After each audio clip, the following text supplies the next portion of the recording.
Shalom saudara sekalian, hari ini kita kembali merenungkan firman Tuhan, dan firman Tuhan diambil dari Hakim-Hakim pasal 10 ayat 1 sampai dengan 2. Sesudah Abimelek, bangkitlah Tola bin Pua bin Dodo, seorang iksar, untuk menyelamatkan orang Israel.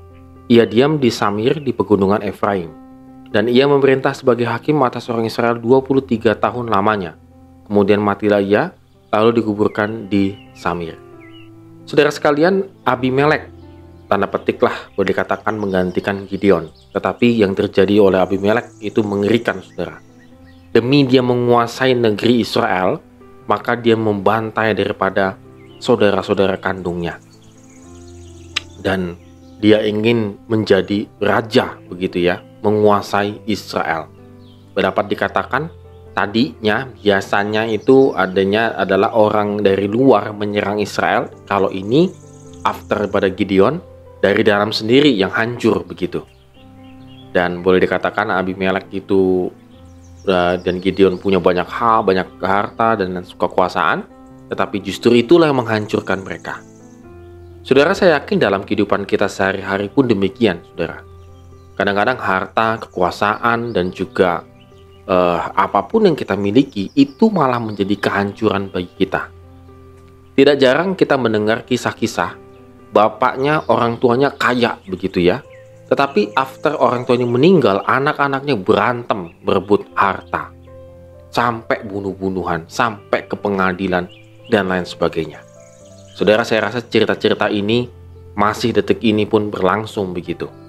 Karena ketika orang tuanya boleh dikatakan tidak mewariskan nilai-nilai kerohanian dengan sangat baik, maka keturunan berikutnya memakai nilai-nilai duniawi dan nilai-nilai dosa.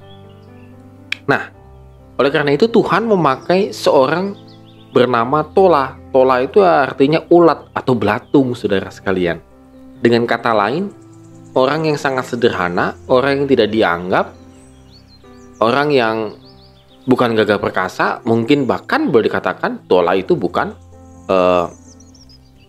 orang kaya gitu yang memiliki kekuasaan. Tetapi dia memang dicatat berasal dari suku Iksar, dan dia melayani di Samir, di pegunungan wilayah suku Efraim, dan dia memerintah sebagai hakim selama 23 tahun lamanya. Boleh dikatakan ya, dengan kehidupannya yang sangat sederhana ini, lalu kemudian dia melayani bangsa Israel menjadi hakim, dengan kesederhanaannya, dengan keberadaannya dia yang pas-pasan mungkin, atau mungkin dia boleh dibilang orang yang mungkin bukan level-level jenius ataupun level-level dia memiliki keturunan-keturunan ini dan itu yang sangat hebat-hebat, tetapi tidak. Tuhan memakai dia, Tola, menjadi hakim atas Israel dengan kesederhanaannya dia.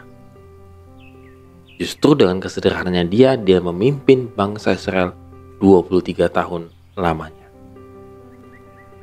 Tuhan memakai, boleh dikatakan ya, seorang gunung lah, orang gunung, orang yang bukan apa-apa, orang yang nothing lah gitu ya, untuk memimpin bangsa Israel.